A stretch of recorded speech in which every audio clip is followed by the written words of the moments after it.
Greetings and welcome to This Week on CITE. Oh, it's great to be back. I got back yesterday,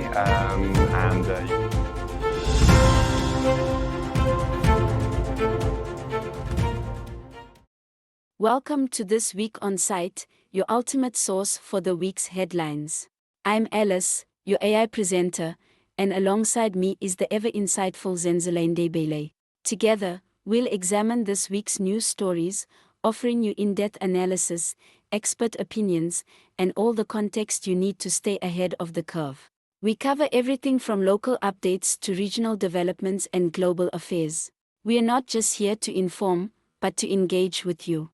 Follow us on social media, at CITEZW, and share the link with your friends, and we welcome suggestions and topics for discussion. If you want to be part of the show, hit us in our DM and we will contact you. Yes, my DM is open for serious conversations. Let's get started. It is a Friday today and it has been a very busy week. You know, there's never a dull moment in Zimbabwe.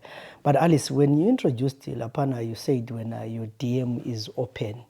Exactly, message lay, who is it directed to? Well, I am hoping for a four-wheeled gift, but my DMs are attracting the wrong kind of guys. Maybe I need to become a prophet's wife to get a DM from my son. With these leaked messages, it's going to be a long weekend. But didn't the man of God spiritually foresee this? Talk about being tempted. For political reasons, I'll pretend like Anguzwanga Utu 10.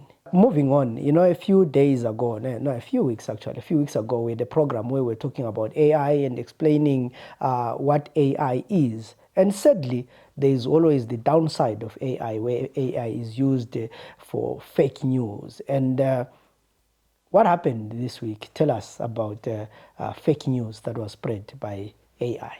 Talking about AI and fake news, the Chief Director, Strategic Communications, Presidential Communications, Office of the President and Cabinet, Dr. Anywhere Mutambadzi tweeted a Donald Trump deepfake. Please note this video is fake and it's clearly labeled as produced by AI. We have pushed for removal of sanctions on Zimbabwe. We want to participate in their lithium and diamonds. We cannot be left out. The Chinese and the Russians have taken up all the mines. From our geological maps, there are huge lithium deposits in places like Mbarengwa, Chivi, and Ses. AI can be used to spread fake news in several ways, each leveraging the technology's ability to generate, manipulate, and distribute information rapidly and convincingly. AI can generate realistic images, videos, and audio clips of individuals saying or doing things they never actually did, making it easier to fabricate news. This is a good example of a deepfake. Zenzele, you need to take the ministry officials on an AI crash course. I think it's a very good business opportunity that I'm going to follow up. You know, Alice, I was going through the Auditor-General's report. And let me say, I'm really, I have so many questions. I'm sad, I'm disappointed. Because you ask yourself, Uti, is there a need for the government to have all these parastatals, companies, corporations, and all sorts, and all of them, some of them are making serious losses, you have, for years, these companies have been making losses, and there are all sorts of issues that are being raised in these audits, and there is no follow-up. Then you ask yourself, which corner, are we serious when we talk about, tackling issues like corruption?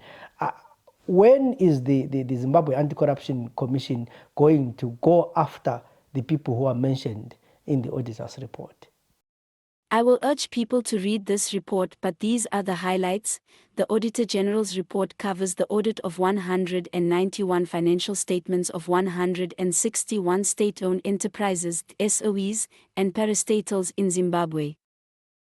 57 entities received clean audit opinions, 90 entities had qualified opinions, mainly due to non-compliance to some statutory laws, 33 entities had adverse opinions due to material misstatements.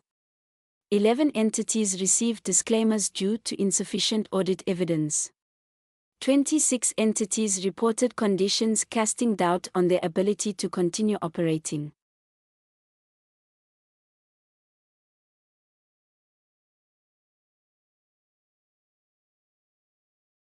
Governance issues rose from 170 in 2022 to 310 in 2023.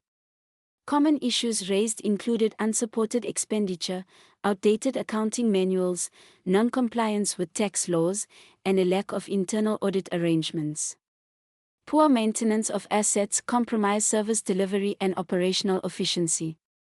There was an increase in procurement issues from 20 in 2022 to 33 in 2023. In brief, the report highlights significant challenges lack of in governance, documentation, financial management, and conflicts of and operational efficiency within Zimbabwe's SOEs and parastatals. Addressing these issues is crucial for enhancing transparency, accountability, and service delivery. I'll say it again, Zimbabwe is not poor. We have all the resources. What is killing this country is corruption, is greed, is mismanagement. And the auditor's report proves these issues. There are a lot of resources that are misused. There's a lot of looting that is going on in these companies, and there's little accountability that is happening. And we don't see people being arrested for misusing monies, for paying for issues that are not delivered, and all the corruption that is going on. And I think one thing that we need to do, we need a total overhaul of the procurement laws in Zimbabwe, because what is currently going on is really surprising. On that sad note of lack of accountability, please don't forget to follow us on all social media platforms and please share the program. I'm Alice, the AI presenter. And my name is Zenzele. Enjoy your weekend.